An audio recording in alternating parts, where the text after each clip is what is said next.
বুখারী হাদিস, আল্লাহ নবী কবরে আসবে, ওই কবরের জমিনে নবীকে তুমি কি চিনতে পারবে? কেন দুনিয়ায় তো নবীকে কোনোদিন চিনলে না, দুনিয়ায় তো কখনো নবীকে নেতা বলে মানলে না, দুনিয়ায় তো কোনোদিন নবীকে শাহ বলে মানলে না, দুনিয়ায় তো কোনোদিন নবীর নেতৃত্ব মানলে না।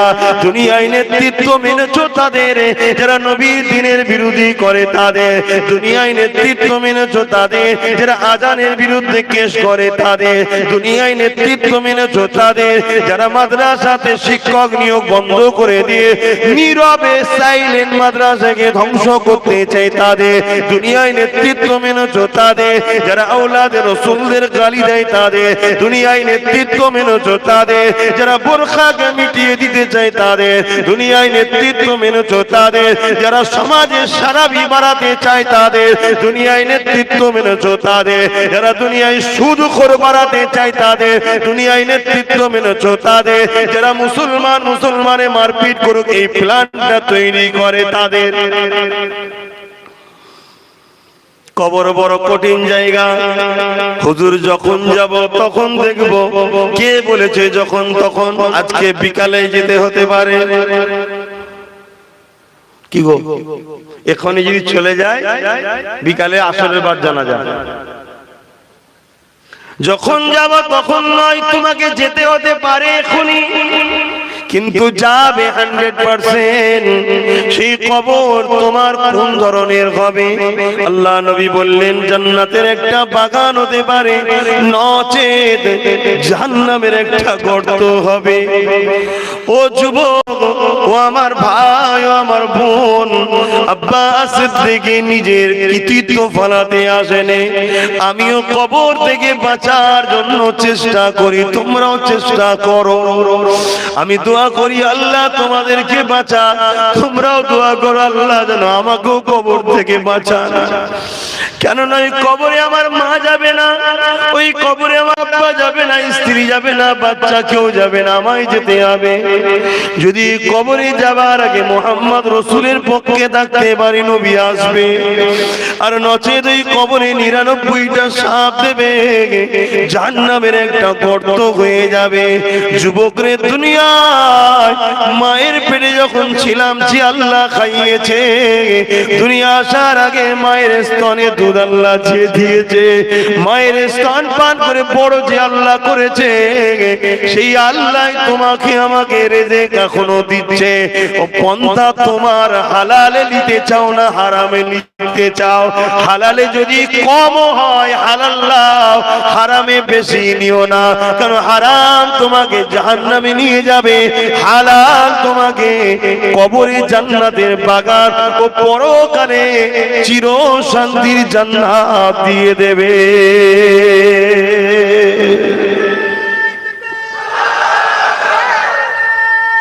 আল্লাহ, শোনো আমার ভাই, শোনো আমার বোন, আমার আব্বা জান আম্মা জান, শোনেন, কিয়ামত তো গরিবদের হবে। ওখানে তো যত সুযোগ সুবিধা ফ্যাসিলিটি গরিবদের, যেমন দুনিয়ায় গরিবদের কোনো সুযোগ সুবিধা নাই, ফ্যাসিলিটি দুনিয়ায় গরিবদের নাই। সত্য না কি গো? গরিবকে কোনো মিডিয়া দেখায় না, আর ধনী লোকের ছেলে হলে মিডিয়া দেখায়। গরিব মরে গেলেও কেউ দেখায় না, আর ধনীর যদি বিবাহ হয় ওটাও মিডিয়া দেখায়। গরিবের কথা কেউ শুনতে চায় না। গরিবের মেয়ে যদি সত্যি বিমারি হয় হসপিটালে যায়, তাকে মিথ্যা ইলজাম দিয়ে তার বিয়েটা ভঙ্গ করে দেয়। আর ধনীর মেয়ে যদি সত্যি দাগী হয়, তথাপিও তাকে বিমারি ডাক্তারও প্রেসক্রিপশন করতে পিছপা হয় না। ভুল বলছি কি? আর এই গরিবদের পক্ষে যারা থাকে, দুনিয়ায় যারা গরিবদেরকে অপছন্দ করে, তারা গরিবের পক্ষে যারা থাকে তাদেরকেও পছন্দ করে না। কিন্তু তথাপিও গরিবের পক্ষে আলেমে হাক্কানীরা থাকে। কেন থাকে জানেন? গরিবকে কেউ না ভালোবাসো, আল্লাহ পাক ভালোবাসে। আর আল্লাহ যাকে ভালোবাসে, আলেমে হাক্কানীরা তাদেরকে ভালোবাসে। তাই নবী আমার বলেছিলেন, ও আমার আল্লাহ, আমি মুহাম্মদ রাসূলকে একবেলা খাওয়াবেন আর একবেলা শুকিয়ে রাখবেন, বা একদিন খাবেন আর একদিন শুকিয়ে রাখবেন। সাহাবারা জিজ্ঞাসা করেছিলেন, ইয়া রাসূলুল্লাহ, হাবিবাল্লাহ, এই রকম দোয়া কেন আপনি চাইতেছেন? আল্লাহ নবী বলেছিলেন, বাবা সাহাবারা, আমাকে আল্লাহ যেদিন খাবে সেদিন আমি শুকরিয়া আদায় করে আলহামদুলিল্লাহ বলবো, শুকরিয়া আদায় করব। যেদিন আল্লাহ খাবে না সেদিন আমি সবর করব, ধৈর্য ধরব। শুকরকারীর সাথে আল্লাহ আছে, সবরকারীর সাথে আল্লাহ রয়েছে। আর কিয়ামতের দিনে আমি শুকরিয়াকারী হিসাবে উঠব, সবরকারী হিসাবে উঠব। তবে এখানে একটা কথা বলে দিই, গরিবের জান্নাতে যাওয়া বড় সহজ, ধনীদের জান্নাতে যাওয়া বড় কঠিন। যদি বলেন কেন? গরিব নাচারে পড়ে তো আল্লাহকে ডাকবে, ধনী পয়সার গরমে, পাওয়ারের গরমে আল্লাহ ছেড়ে দেবে। গরিবের তো উপায় নেই, তাই গরিবের জান্নাত যাওয়া সহজ। আর ধনী যদি কেউ আল্লাহ প্রেমিক হয়, মাফ করবেন, এর মাকাম আবার গরিবের থেকেও বেশি। জোরে বলুন সুবহানাল্লাহ। যদি বলেন কেন? একটা জায়গায় 100 জন পড়াশোনা করছে, 99 জন পড়াশোনা করছে, আর একজন যদি বদমাইশ থাকে সে অটোমেটিক পড়াশোনা করবে, ঠিক না বেটি? এটা নাচার। তা গরিব নাচার, উপায় নেই, আল্লাহ জিয়ালে রেখেছে। আর ধনী তার উপায় আছে, তারপরও আল্লাহর ভয় না, বেফজিল খরচ করব না। গান, যাত্রা, ফাংশন, সিনেমা, শরাব, খারাপ রাস্তায় টাকা দেবো না। আমি মসজিদে দেবো, মাদ্রাসায় দেবো, এতিমকে দেবো, বিধবাকে দেবো। আর একটা কথা এখানে বলে দিই, সব থেকে বেশি সওয়াব হয় নিজের সন্তান পরিবারের পিছনে টাকা খরচ করলে। জোরে বলুন সুবহানাল্লাহ। ভুল বুঝবেন না বাবা, নিজের বাচ্চাকে জামা কাপড় কিনে দেওয়া বেফজিল নয়, প্রয়োজন। নিজের পরিবারকে জামা কাপড় কিনে দেওয়া, স্ত্রীকে, নিজের মা, নিজের আব্বা, এই যে সংসার, এই সংসার প্রয়োজন মতো খরচ করা হলো সব থেকে বেশি নেকি। তারপরে হলো নিজের আত্মীয়ের মধ্যে কেউ গরিব থাকে তার পিছনে খরচ করা। মাফ করবেন, ভুল বুঝছেন না তোমায়, এটা শরিয়াত। মসজিদ তৈরি করা থেকেও বেশি সওয়াব হলো আত্মীয় গরিবকে সেবা করা। বললেন না সুবহানাল্লাহ? কেন? মাটির মসজিদ, তেরপল দিয়েও নামাজ হয়। আর গরিব তুমি খাওয়াও, গরিব মেয়ে যদি বিবাহ দিয়ে দাও, সমাজে জেনার মতো পাপটা বেঁচে যাবে, ঠিক না বেঠি? এই জন্য ইসলাম কত সুন্দর দেখেছে। আমরা মসজিদ তৈরি করাতে রেসারেছি, পাড়ার গরিব গেলে নাক ছিটকায়, এটা ভুল। আপনি গরিবকে দিবার পরও আল্লাহ আপনাকে এত দিয়েছে, আপনি মসজিদেও দিন না, ওটাও সওয়াবের জায়গা। কিন্তু আপনি মসজিদের বেলায় 10,000 বার করতে পারেন, আর গরিবের বেলায় 10 টাকা কেন?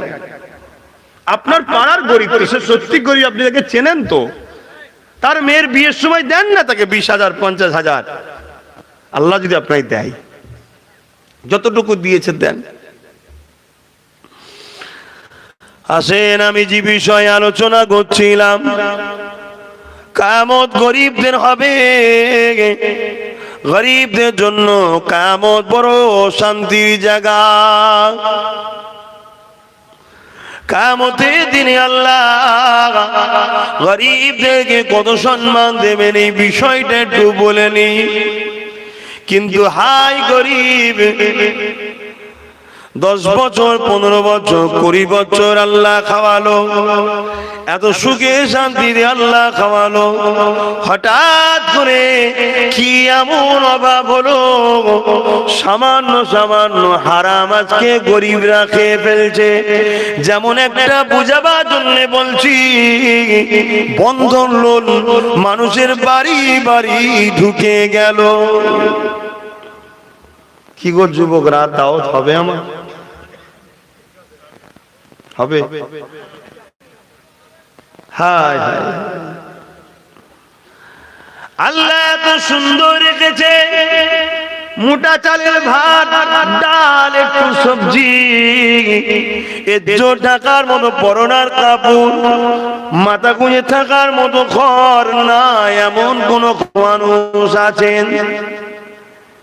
কিন্তু দুঃখ লাগে, আজ মুসলমান তোমরা জানো সুদ কত বড় হারাম। সুদের সব থেকে প্রথম হারাম হলো, সে ঘোষণা দিল আল্লাহ তোমার সাথে, তোমার নবীর সাথে আমি যুদ্ধ করতে রেডি আছি। যে সুদ খায়ের মানে এটা তো প্ল্যান। একদিক দিয়ে আমাদের ঘরে সবকিছু কেড়ে নিয়ে গরিব বানাও, আর একদিক দিয়ে বিভিন্ন সুদের প্রকল্প অপশন তাকে শোনাও। এটা তো প্ল্যান শয়তানের।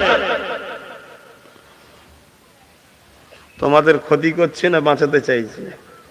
চেষ্টাটা ক্ষতির চেষ্টা করছি না বাঁচাবার চেষ্টা করছি? বলেন, আপনাদের ক্ষতি করার চেষ্টা করছি?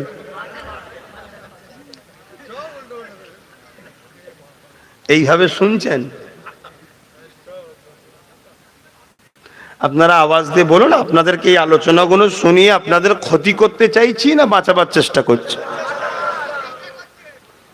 আপনাদের যদি বাঁচাবার চেষ্টা করে থাকি, জেনে রেখে দেবেন আমার দুশ্মন বাড়ছে। যারা আপনাদের ক্ষতি করতে চায় তারা আমার দুশ্মন বাড়ছে।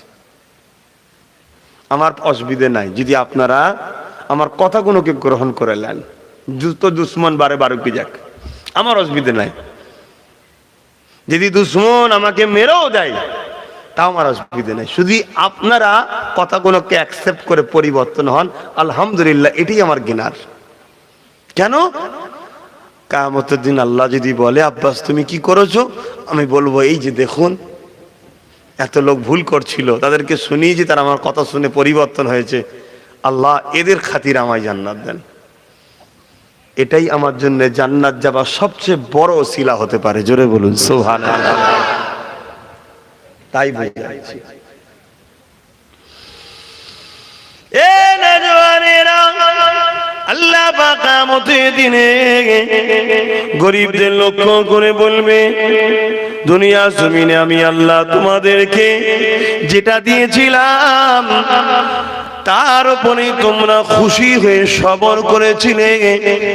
আমার দিয়ে হালাল রেজেকে তোমরা আলহামদুলিল্লাহ বলেছিলে। চতুর্দিক দিয়ে কেউ ফ্রিতে দিতে চেয়েছিল, না জানি বাবা কিসের টাকা, কেন ভিক্ষা নিয়ে আল্লাহ বা অপছন্দ করে। ভিক্ষা নিয়ে কি করে আল্লাহ বলবেন তো? অপছন্দ। তাই তোমরা বিজ্ঞানী উনি অধিকার নিয়াকে আল্লাহ পাক বড় পছন্দ করে। শোনো শোনো, নবী বলছে কেউ যদি কারো অধিকারকে ছেড়ে দেয়, সে সমাজে পাপের সাম্রাজ্য বাড়াবার সাহায্য করলো। আমি আমার ভাই, চেনেন আমার ভাইকে? কে? হ্যাঁ, আমার ভাই। দু ভাই, আমার বাপের যা আছে আমার একা না, ওরও।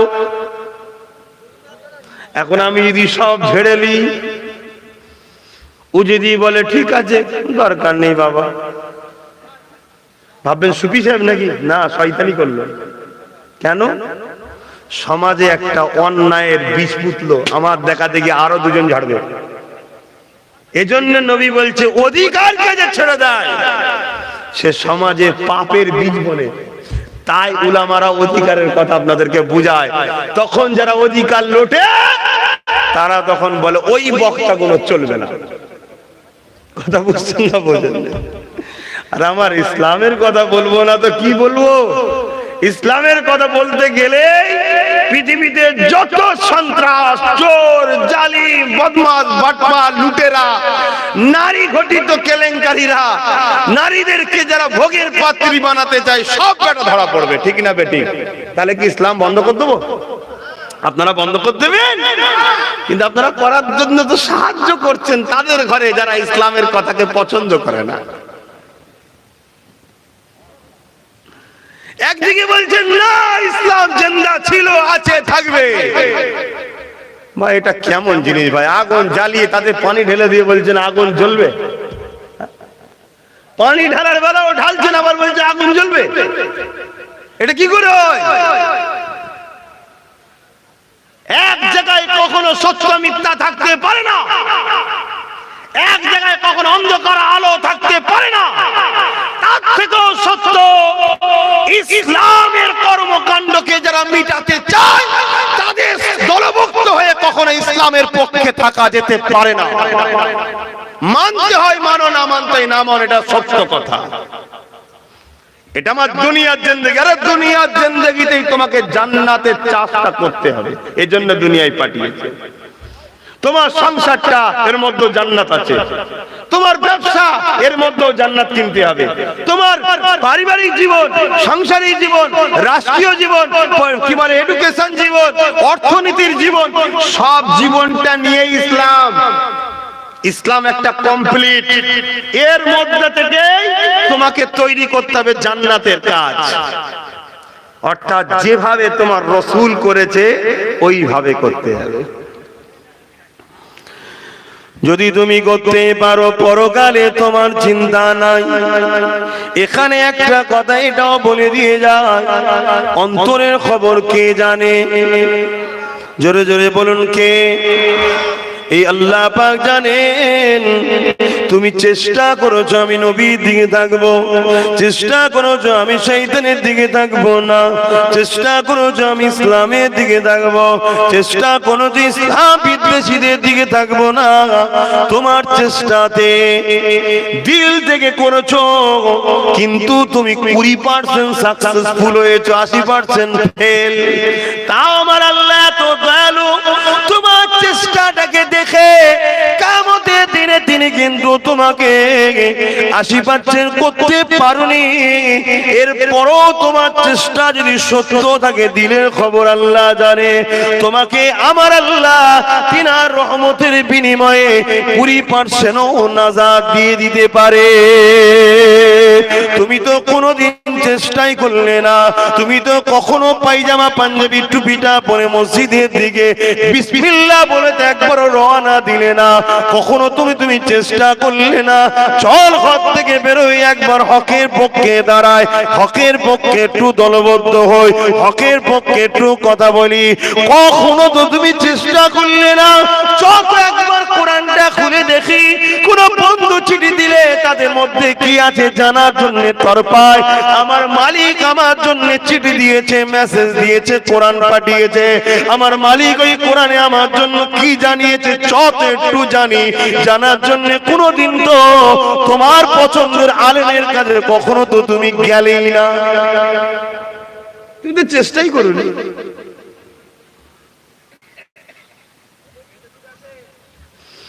যুবক ভাই, ভালোবাসি আবার বুঝাচ্ছি, আজ থেকে 200 বছর আগে পৃথিবীতে আমাদের পজিশনটা কোথায় ছিল তোমরা জানো? 200 বছর আগে মাত্র আমেরিকা, রোম, ব্রিটেন, ইংল্যান্ড দাঁড়িয়ে থাকতো, তুমি আমি গদিতে বসে থাকতাম। তুমি জানো তারা আমাদের দরজায় ঢোকার সময় আগে পারমিশন নিত, তুমি জানো? আর এই 200 বছর আমরা ধ্বংস হচ্ছি কেন জানো? নবীর থেকে দূরত্ব বাড়িয়েছি, দুনিয়ার লোভে জড়িয়ে গেছি। আর 200 বছর আগে তোমার আমার পূর্বপুরুষ যারা ছিল তারা নবীর সঙ্গে প্রেম বাড়িয়েছে, তকদিরের উপরে ভরসা করেছে, আল্লাহ তাদেরকে সম্মান দিয়েছে। আর এই 200 বছর আমরা আমার রাসূলের সুন্নাত ছেড়ে দিয়ে যারা রাসূলের দ্বীনের দুশমন, তাদের কর্মকাণ্ড, তাদের নীতি, তাদের মতো পারিবারিক জীবন, তাদের মতো অর্থনৈতিক জীবন, তাদের মতো সাংসারিক জীবন, তাদের মতো রাজনীতির জীবন, তাদের মতো রাষ্ট্রীয় জীবন, তাদের মতো এডুকেশন জীবন, তাদের মতো অর্থনীতির জীবন করতে শুরু করেছে। আর যখন এই কওমকে আমি মুহাম্মদ রাসূলের দিকে জুড়তে চাইছি, ওই সকল সন্ত্রাসগুলো, গাদ্দারগুলো, বেঈমানগুলো, যারা তোমাদের ঘরে মুহাম্মদ রাসূল থেকে সরিয়ে দুনিয়ার শয়তানের চেলাদের দিকে নিয়ে গেছে, তারা তখন আমার বিরোধী করছে। কোন কথা যখন পাই না, তখন আমাকে সমাজে বলে ও দালাল। শুনছেন না? শোনেন না? একটা লোক আমাকে বলল দালাল। এই লোকটা কি, আর যাকে বলছে দালাল, এই লোকটা কি একবার ভাবা দরকার। এই কওমকে সে কবার সেজদা দিয়ে তোমার জন্য দোয়া চাই জানি না, তবে যখনই সেজদা দিয়ে হাত তুলে দোয়া করি, আল্লাহ আমার কওমকে আপনি হিফাজত করেন, আমার কওমকে আপনি সৎ বুদ্ধি দেন, নিজেদের পায়ে মজবুত হয়ে দাঁড়াবার তৌফিক দেন, আমার কওমকে সর্বদিক দিয়ে উন্নতি করেন। ইবাদতও যেমন দরকার, আর্থিক কাঠামো ভালো থাকা দরকার। অর্থ যেখানে কমে সেখানে রাসূল বলছে কুফরি ঢোকে। তোমার বাড়িতে একটা বুড়ো মাছ, বুড়ি মাছ, একটা বুড়ো বাপ আছে, তার একটা বিমার হয়েছে, আল্লাহ না করো বুঝাবার জন্য বলছি। তুমি ঘরে ঢুকতে দেখছো তোমার বাপ বিমারে ছটফট করছে, হসপিটালে গেছে, হসপিটালের ডাক্তার বলছে 2 লক্ষ টাকা লাগবে অপারেশনে, তোমার পকেটে 2 টাকাও নাই। মাস গেলে যা ইনকাম করো ভ্যান চালিয়ে কোন রকম ভাবে সংসারটা চলে, বলো দেখি তোমার তাহলে ওই মাটার অপারেশন, ওই বাপটার অপারেশন, তাকে ভালোবাসো তুমি, তোমার স্ত্রী বা তোমার বাচ্চা করতে হবে না? হবে না? ঠিক এই সুযোগের ফায়দারা নিচ্ছে একদল ইসলামের দুশমনরা। তখন তোমাকে অফার দিচ্ছে, তোকে আমি টাকাটা দেবো, তুই আমার হয়ে কাজটা কর, কিন্তু তুমি তোমার আখিরাতকে অন্ধ করে দিলে। কেন? তুমি ভালোবাসার মানুষকে বাঁচাতে গিয়ে। তাই আর্থিক কাঠামো যদি তোমার আমার ভালো থাকে, তাহলে তোমাকে আমাকে কখনো এই মায়ের এই কষ্টটা দেখতে হবে। আমাদের ছেলেরা কি করে বলো? তোমরা কি করো? কি জীবিকা তোমাদের? ধান চাষ, দোকানদারি, সবজি কাজ, হ্যাঁ, দর্জির কাজ, দর্জির কাজ। হাসার কিছু নেই, দর্জির কাজ করো, খেটে খুটে সকাল থেকে কতক্ষণ খাটো আর কতক্ষণ ফালতু টাইম দাও, জিন্দেগিকে বোঝা প্রশ্ন করো তো একবার। একটু ইনকাম হয়ে গেল, আমি ফোন নিয়ে বসে গেলে, এটাই তো শয়তানদের প্ল্যান। ফোন নিয়ে বসে গেলে এখানে আড্ডা, ওখানে আড্ডা, এখানে আড্ডা, ওখানে আড্ডা, এই করে করে তো আমার কওমের ছেলে শেষ। কেন রে বাবা, 1000 টাকা হয়ে গেছে তো কি হয়েছে? আরো ইনকাম করবো, 2000 টাকা করবো, ডেলি 10,000 ইনকাম করব। আমার প্রয়োজন ডেলি 1000, কিন্তু বাকি 9000 আমার কওমের গরিবকে দেবো, আমার এলাকার অন্য ধর্মের গরিবকেও হেল্প করব, তারাও তো আল্লাহর সৃষ্টি। কই এই মাইন্ড তো আমার কওমের যায় না। দেখো, হয়তো আমার কথা তোমাদেরকে হাসি লাগতে পারে, এইসব কি, কাকে ধরে নিয়ে এসেছিস, কি বকছে, কিছু বলবে, হাদিস কোরআন জীবনীর কথা শুনবে না, 1 থেকে 1.5 বছর পরে তোমাদেরকে আফসোস করতে হবে। আমি বলে গেলাম আজকে 1 থেকে 1.5 বছর। আল্লাহ তোমাদেরকেও বাঁচিয়ে রাখুক, আমাকেও বাঁচিয়ে রাখুক। 1 থেকে 1.5 বছর সময় দিলাম, এর মধ্যে তোমরা হাড়ে হাড়ে বুঝে যাবে যে আব্দুল আসিফ তুমি কি বলে গেছো। বেশি দিন সময় দিইনি, 1 থেকে 1.5 বছর। তুমি কি ভাবছো নাউজুবিল্লাহ আমি গায়েবের খবর জানি? না না না, নাউজুবিল্লাহ, লা হাওলা ওয়ালা কুওয়াতা ইল্লা বিল্লাহ। আমার রাসূলের ভবিষ্যৎবাণী যা পড়েছি, কোরআন হাদিস, আল্লাহর কোরআন আর রাসূলের বাণী হাদিস পড়েছি, তা থেকে বলে দিয়ে যাচ্ছি কি ঘটতে চলেছে দুনিয়ায়। আর এগুলো বলে দিয়ে যখন তোমাদেরকে জাগাচ্ছি, নিজেদের পায়ে দাঁড় করাচ্ছি, নিজেদের ভবিষ্যৎ, নিজেদের বাচ্চাদের ভবিষ্যতের কথা ভাবাচ্ছি, তখনই বাপ ঢাল হয়ে একদল মানুষ আমাকে রুকার চেষ্টা করছে। কিন্তু তোমরা হয়তো আমার ওখানে ভুল বুঝছো। যা কাছেন ফিরে যায় আল্লাহর কাছে, তদাপিও দোয়া চাই, আল্লাহ আপনি যারা আমাদের কেউ নাই, নয়। হাসবুনাল্লাহ ওয়া নি'মাল ওয়াকিল, নি'মাল মাওলা ওয়া নি'মান নাসির। হে আমার আল্লাহ, আপনি আমাদের জন্য যথেষ্ট। আপনার সাহায্য যারা কারো সাহায্যের আশা রাখে না, তবে এটা সত্য কথা, এই দুনিয়া জমিনে অন্য কোন সমাজ, অন্য কোন জাতির কোন বিপদ হলে তাদের হাজারো মানুষ রয়েছে রাস্তায় নেমে পড়ে, তাদের হাজারো লোক রয়েছে বিভিন্ন জায়গায় বিভিন্ন দপ্তরে আওয়াজ তোলে। মুসলমান নিজেদের দিকে তাকান, আমার কোরআনের জন্য, আমার মসজিদের জন্য, আমার কালচারের জন্য, আমার নীতি আদর্শের জন্য, আমাদের ভবিষ্যতের জন্য, আমাদের এডুকেশনের জন্য, আমাদের চাকরির জন্য, আমাদের ভবিষ্যতের জন্য আওয়াজ তোলার কেউ নাই। যদিও কোন মুসলমান আওয়াজ তুলতে চায়, এই কওমই তাকে গাদ্দার দালাল বলে গলায় পা দিয়ে মেরে দিতে চায়, তাহলে কওমের কি করে ভালো হতে পারে? তথাপি আল্লাহ বলেছে, বান্দা লা তাকনাতু মির রাহমাতিল্লাহ, আমার রহমত থেকে নিরাশ হয়ে যাস না।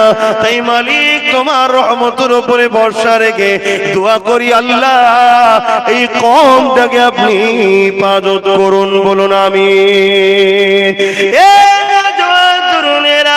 বিদায় নেব তার আগে বলে দিয়ে যায়, এই জিন্দেগির মাকসাদ একটাই, করো মান আহাব্বা লিল্লাহ ওয়া আবগাদা লিল্লাহ ওয়া আতা লিল্লাহ ওয়া মানা লিল্লাহ ফাকাদ ইস্তাগমাল ঈমান। ভালোবাসবো আল্লাহর জন্য, দুশমনি করব আল্লাহর জন্য, আত্মীয়তা করব আল্লাহর জন্য, বিচ্ছেদ করব আল্লাহর জন্য।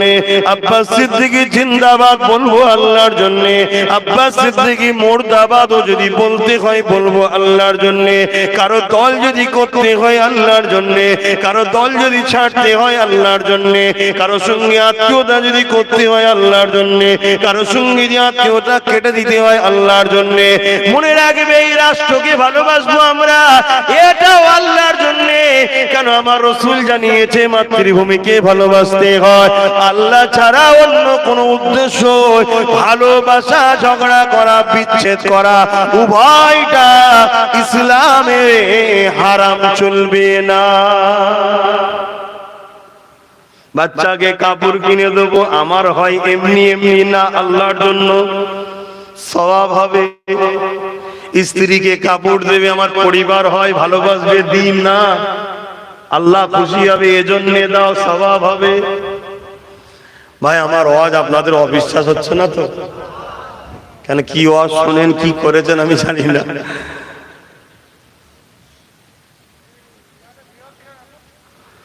জানি না আপনারা কি শোনার জন্য এসেছিলেন, কি শুনছেন আমি কিছুই জানি না। তবে মনে রাখবেন, গাছের পাতা ঝরছে কার ইশারায়? যিনি আল্লাহ, তিনার ইশারায়। আমার জবানও কখনো চলতে পারে না আল্লাহ পাকের বিনা হুকুমে, কিন্তু আল্লাহ জবান দিয়েছে, কথা বলার ক্ষমতা দিয়েছে, আর ইচ্ছা শক্তি দিয়েছে। ওরে আব্বাস, তুই আমার পক্ষে বলবি না, আমার বিরুদ্ধে বলবি, ওটা তোর ইচ্ছা, কিন্তু মনে রাখ এই পাওয়ারটা আমি আল্লাহ, আমার এই পাওয়ার আব্বাস তোর নয়, আমি ব্যবহার করতে দিয়েছি। এই জবানে তুই যদি আমার পক্ষে কথা বলিস, তবে আমি আল্লাহ তোকে কিয়ামতের দিন জান্নাতি শান্তি দেব। এই জবানে তোকে, এই মুখ দিয়ে তোকে আবে কাউসার পান করার সুযোগ দেব। আর যদি এই জবানে তুই আমার পক্ষে না কথা বলে আমার বিরোধী কথা বলিস, মনে রেখে দিবি, কিয়ামতের দিনে জাহান্নামীদের যখন পিপাসা লাগবে, জাহান্নামী গিলাসে তাকে পান করানো হবে। কি পান করানো হবে? আমাদের শরীরে যারা জাহান্নামে যাবে, আল্লাহ মাফ করো, যারা জাহান্নামে যাবে তাদের শরীরের পচা দুর্গন্ধময় শরীরের পুঁজ রক্ত টকবক করে ফুটবে, ওইগুলোই পান করানো হবে। এই ঘোষণা আল্লাহ নবীকে জানিয়েছে, নবী সাহাবাদের জানিয়েছেন, কিতাব আকারে আমরা পড়েছি, জানিয়ে দিলাম। তাই মনে রাখবে, দুনিয়ায় যদি পিপাসা থাকে, পিপাসা অবস্থায় থাকো, কেন আল্লাহ যদি তোমাকে পিপাসায় রেখে খুশি হয়, কেন তুমি তোমার মালিককে খুশি করার জন্য পিপাসায় থাকতে পারবে না? এই জন্য খাতুনে জান্নাত বলেছিলেন তিনার স্বামী হযরতে মাওলা আলীকে, আমার মা বোনেরা মন দিয়ে শোনে, আজ সামান্য সংসারে অভাব হলে স্বামীকে ছোট বড় কথা বলে বলে দেন, খবরদার বলবেন না মা। আশা করি বলে না, যদিও কেউ বলে ফেলেন স্বামীর কাছে ক্ষমা চেয়ে নেবেন আজকে, কেননা আপনার স্বামী যেমনই হোক আল্লাহ স্বামীর মর্যাদা স্ত্রীর ওপরে দিয়েছে। মনে রাখবেন, আবার বাপ মা যেমনই হোক ছেলের ওপরে বাপ মার মর্যাদা দিয়েছে। এই বাপ মা যেমনই হোক ছেলেকে সম্মান দিতে হবে। বাপ মা যদি শরাব পান করে, বেপরদা হয়, গুনার কাজও করে, তথাপিও ছেলের কাছে সম্মানীয় হলো বাপ মা। এটা আল্লাহ পাকের ফয়সালা। তুমি ছেলে হিসাবে তাকে আদরের সঙ্গে বুঝাও, তাকে বারবার বুঝাও। যদি না বুঝে ঝগড়া করলে হবে না। নামাজের মুসাল্লা বিছিয়ে দিয়ে চোখের পানি ফেলে বলো, ও আমার আল্লাহ, আমার বাপকে আমি জান্নাতি দেখতে চাই, আমার মাকে আমি জান্নাতি দেখতে চাই। আল্লাহ তুমি আমার বাপকে তোমার প্রেমিক বানিয়ে দাও, তোমার হাবিবের প্রেমিক বানিয়ে দাও। বাবা শুনে রেখে দাও যুবক, তোমার চোখের পানি একদিন কবুল করে নেবে। তোমার বাপ দেখবে রাতারাতি পরিবর্তন হয়ে তওবা করে কোন হাক্কানি ওলির হাতে হাত দিয়ে বায়াত হয়ে একদিন নবীর দিদারও পেয়ে যাবে, হাজিও হয়ে যাবে, নামাজি হয়ে যাবে, আল্লাহ ওয়ালা হয়ে কবরে চলে যাবে। আল্লাহ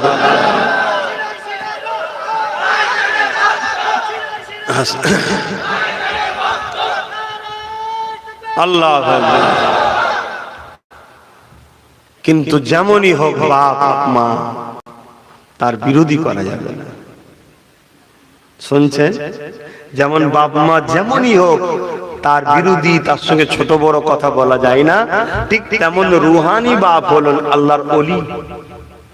এই আল্লাহর ওলিদের শানে বা তাদের রক্ত বাচ্চাদের শানে যেমনই হোক ছোট বড় কথা বলার ইজাজত নাই। তার জন্য তুমি দোয়া করতে পারো, তাকে বুঝাতে পারো, যদি না বোঝে তার থেকে শত শেষ সরে যেতে পারো, কিন্তু তার বিরোধী তুমি করতে পারবে না।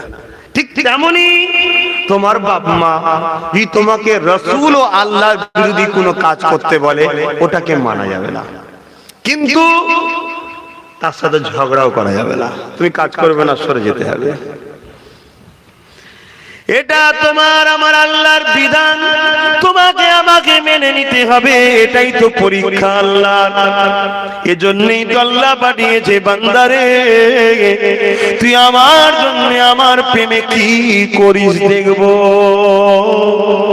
তাই তো যখন মক্কার বাজারে একটা যুবককে হাতে বেড়ি দিয়ে, পায়ে বেড়ি দিয়ে, গলায় কোমরে বেড়ি দিয়ে টেনে টেনে নিয়েছে মক্কার বাজারে ভিড়ে সবাই মিলে মারতে লেগেছে।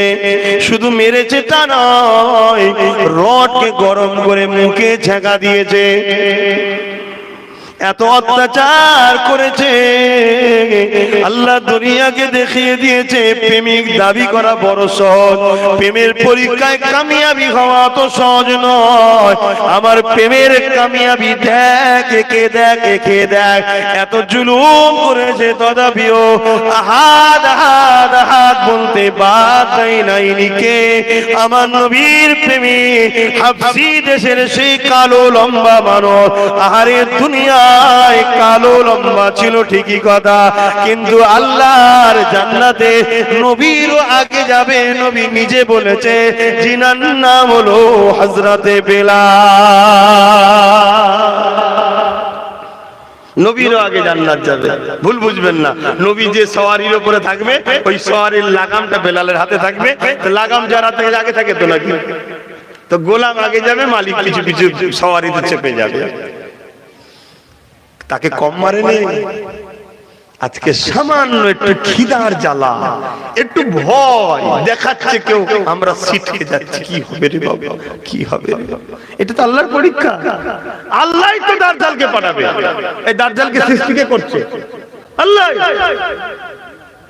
আমাদের পরীক্ষার জন্য আল্লাহই তো সৃষ্টি করছে, তাকে তো ক্ষমতা আল্লাহই দেবে।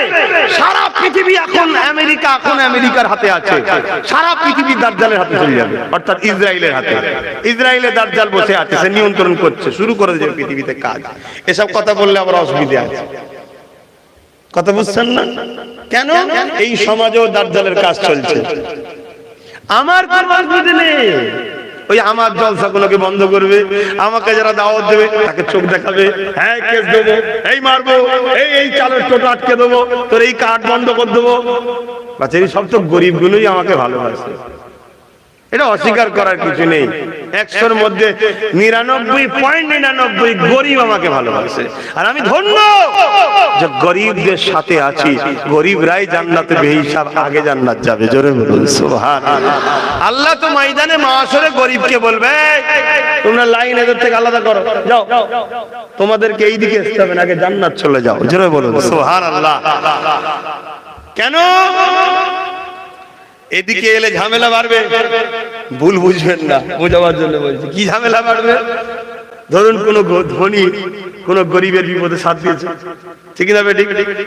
তখন কিয়ামতের দিনে ধনীটা গরিবকে বলবে, ভাই তোর বিপদে দুনিয়ায় আমি সাথ দিয়েছিলাম, আজকে তোকে তো আল্লাহ ছেড়ে দিয়েছে, একটু আমার জন্য বল না। শোনেন, গল্প বলছি না, আল্লাহ কত দয়ালু জানেন। ওই গরিবটা তখন বলবে, আল্লাহ গো, এই লোকটা আমাকে রোজ ভাত দিত, আমার এমন একটা বিপদ পড়েছিল, আল্লাহ অপারেশন হবার এই মানুষটা আমায় দিয়েছিল, আল্লাহ আল্লাহ এ যদি ভুল করে থাকে, ঈমান তো আছে, বেঈমান হলে হবে না, ঈমান তো আছে, আল্লাহকে আমার সাথে ছেড়ে দেন। এরকম বহুত মানুষ গরিবেরও ছিল, আবার নাজাতও পেয়ে যাবে। জোরে বলুন সুবহানাল্লাহ।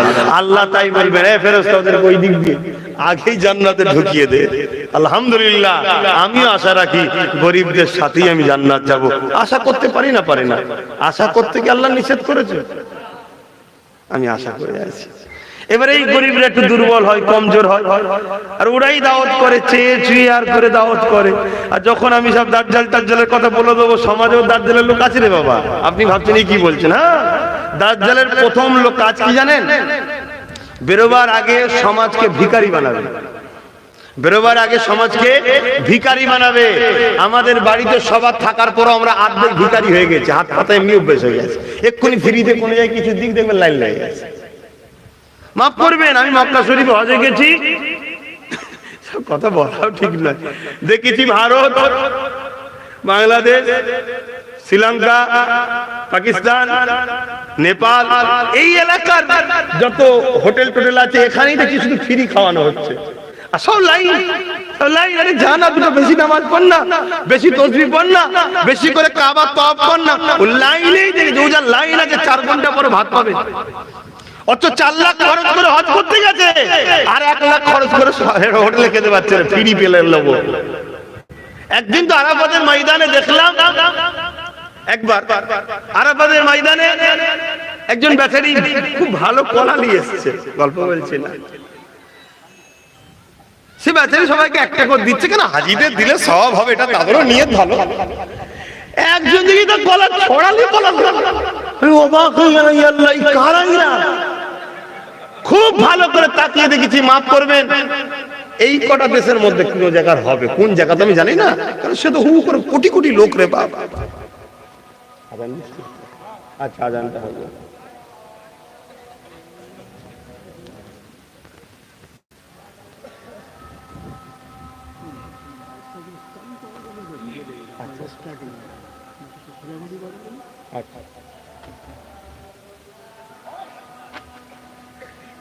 শুধু আল্লাহ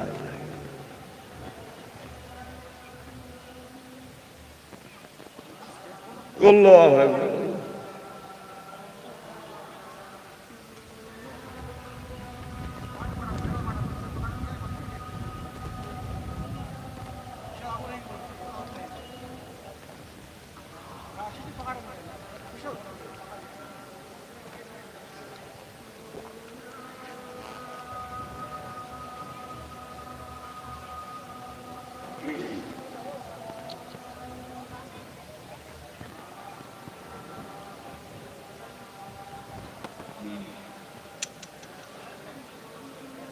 সাল্লাল্লাহু আলাইহি ওয়া সাল্লাম।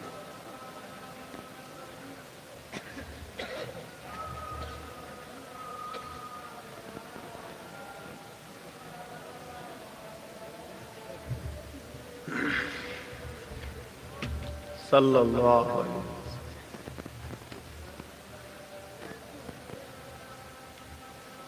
লা হাওলা ওয়ালা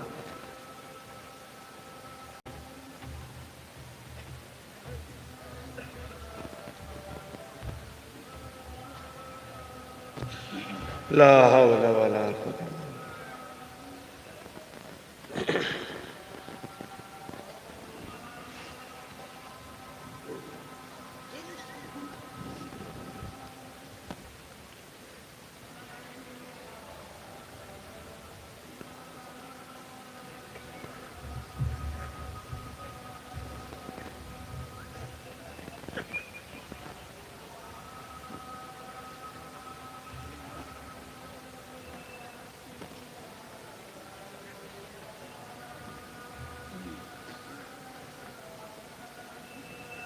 আল্লাহু আকবার, আল্লাহু আকবার।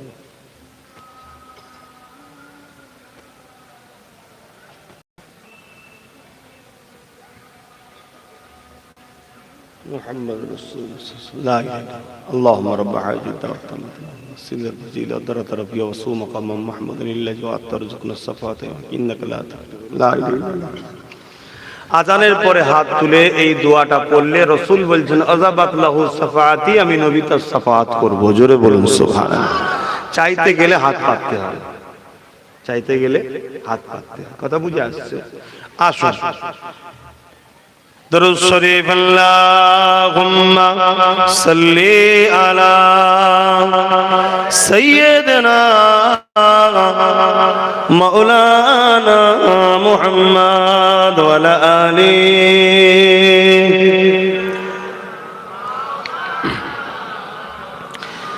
रातें भी मदीने की,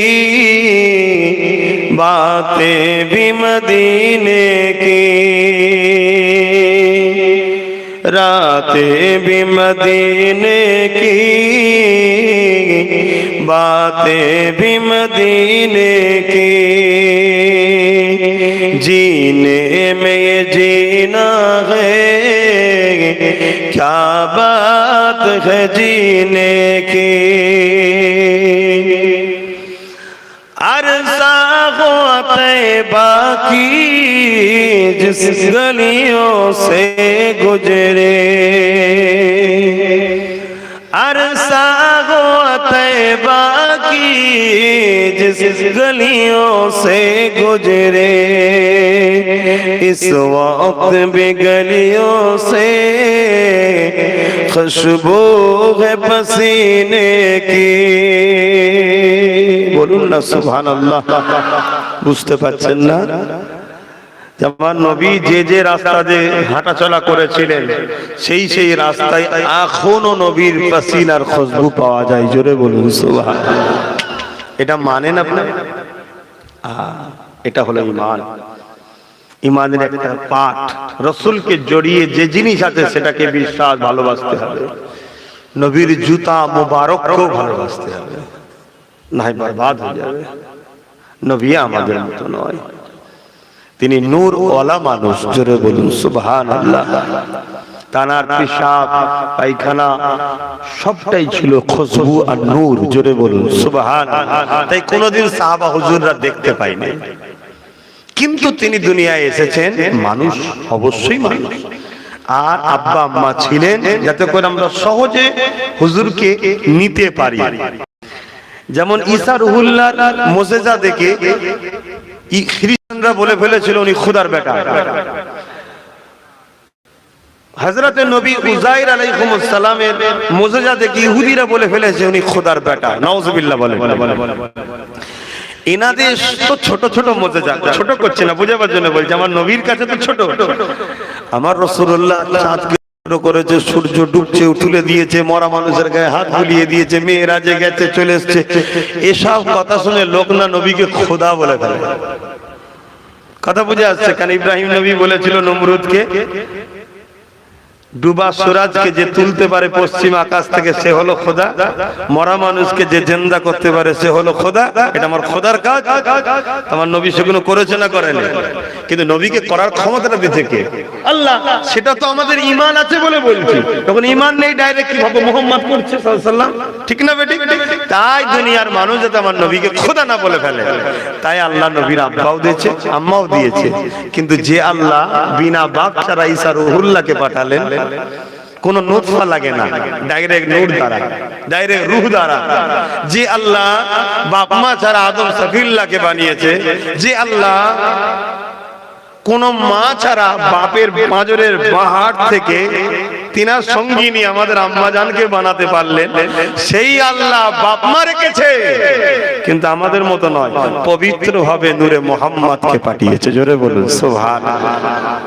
তার কুদরত, কার কুদরত? আল্লাহ কুদরত জ্ঞানের বাইরে। তাই ছোট হুজুর বলতেন, কুদরতে আজিম তার কে বুঝিতে পারে, অজ্ঞান হইবে জ্ঞানী ধ্যান যদি করে। যুবকরা হয়তো জানে না, যুবকরা জানে না, মুরব্বীরা জানে। শোনো, তোমরা জানো, যদি আমাকে ভাই বলে মানো, আমার ছোট দাদু তোমাদেরও দাদু, তিনি বলতেন, পড়তেন সবসময়, দলিজে বসে বসেও পড়তেন, কুদরতে আজিম তার কে বুঝিতে পারে, অজ্ঞান হইবে জ্ঞানী ধ্যান যদি করে। বেওয়াফা দুনিয়া সাথে কেন ভুলো মন, দিবানিশি করো তুমি খোদাকে স্মরণ, গোনায় ডুবিয়া গেলি ওরে বেশরম, কিয়ামতের দিন বলে না করিনি গম, পানি পানি করে তুমি করবে খাপা খাপি, পরেশানি তাড়াতাড়ি দেবে তালা চাবি।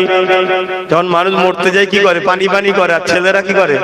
এটা আমার ঘর, এই বড় ভাই এটা আমি লবো, এই ছোট আমি লবো, এটা এই জমি আমার, তোড়ং বাপুতা কি রেখেছে। হায় হায়, এইটাই দুনিয়া, কেউ কারো নয়, আল্লাহ আল্লাহ রসুল একমাত্র আমাদের আপন। কথা বুঝছেন? তাই বলি আমার ভাইরা, দুনিয়াদারি করতে হবে, সংসার করতে হবে, সন্তান হবে, মানুষ করতে হবে, তাদেরকে পড়াতে হবে। ডাক্তার করো, ছেলেগুলোকে ডাক্তার করো, উকিল করো, জজ করো, ডিএম করো, আইপিএস অফিসার বানাও, কোনো ইসলামের নিষেধ নেই। শুধু মুহাম্মদ রাসূলের প্রেমিকটা বানিয়ে দাও, তাহলে দেখবে ঘুষও খাবে না, চুরিও করবে না, বেইনসাফিও করবে না। শুনছেন না? শোনেন।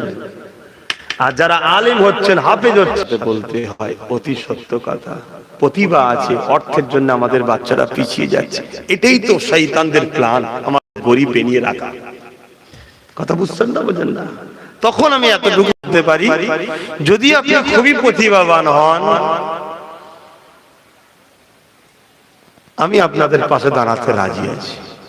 আমি আমার স্বার্থ মতো আপনাদেরকে পড়াবো, কিন্তু একটা চুক্তিতে। ওপেন কথা ভাই, কি চুক্তি?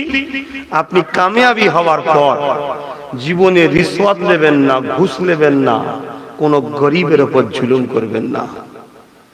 কথা বুঝে আসছে না? না, আমি পড়াবো যতটুকু আল্লাহ আমায় দিয়েছে। হয়তো লাখ লোককে পড়াতে পারবো না, 100 লোককে তো পারবো।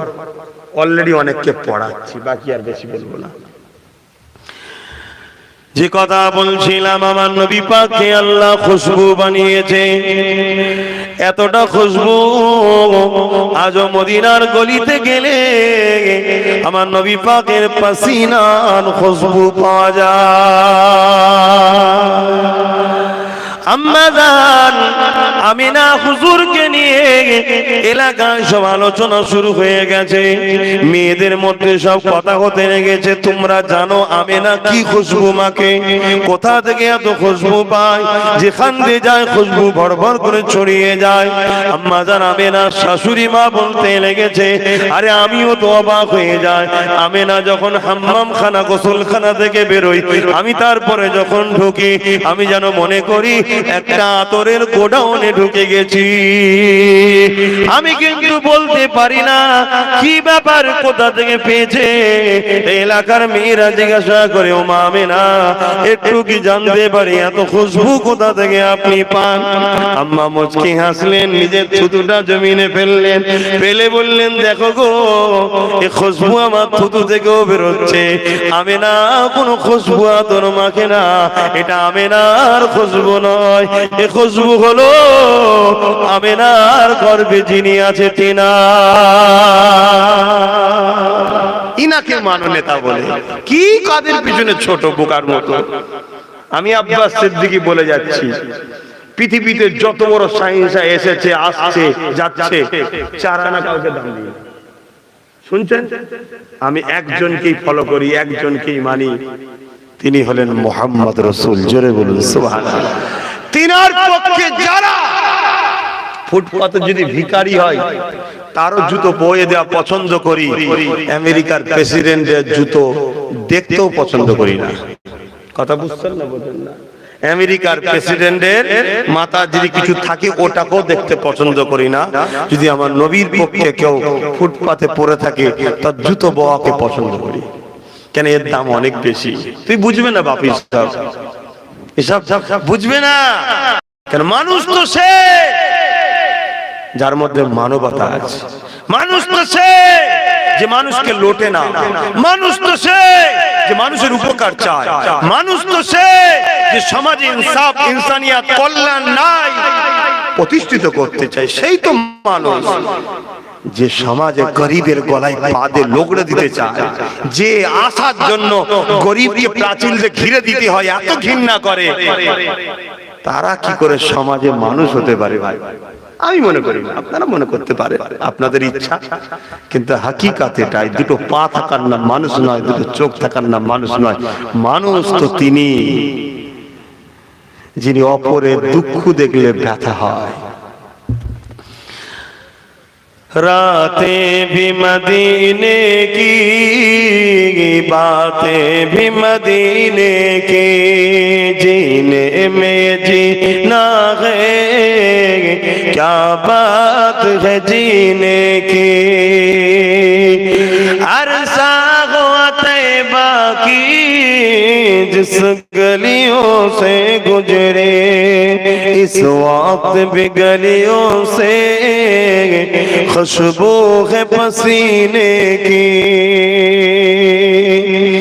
ये अपने निगाहों से मस्ताना बनाते हैं, ये अपने निगाहों से मस्ताना बनाते हैं, जहमत भी नहीं देते मैं खार को पीने की। अल्लाहुम्मा सल्ली अला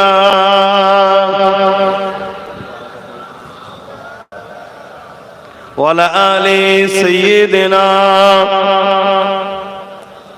বাপ একটু সালাম দেবো, দাঁড়িয়ে দেন না বসে দেন? দাঁড়িয়ে দিয়া হলো আদব, দাঁড়িয়ে দিয়া কি আদব। এ নবী